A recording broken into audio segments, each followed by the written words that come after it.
Vamos pegar a nossa apostila? Então, vem!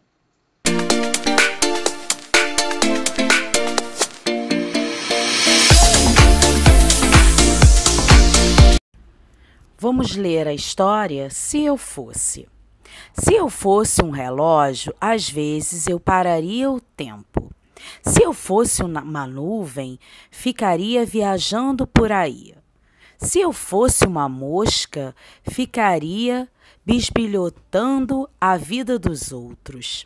Se eu fosse uma chave, abriria sempre a porta para você.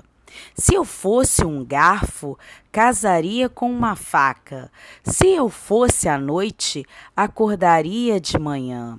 Se eu fosse um presente, te faria sempre uma surpresa.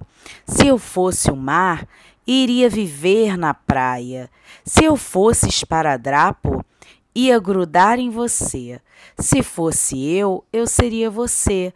E se fosse você, eu não seria eu.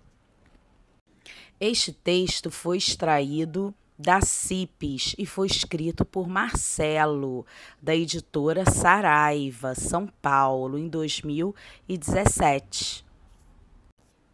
Muito legal essa brincadeira de faz de conta, não é, turminha? Agora, vamos para outra página.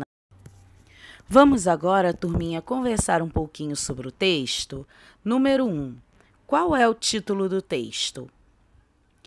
Número 2. Vamos ler os trechos abaixo e depois responder?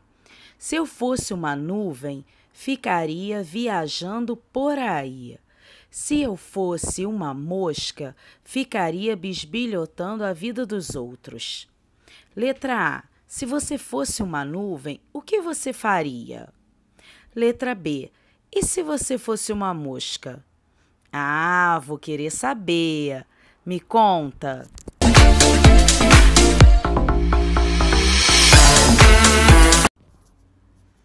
Agora, turminha, escolha um objeto. Pense se você fosse esse objeto, o que você faria? Escreva a sua resposta e faça um desenho bem bonito. Um beijo, turminha!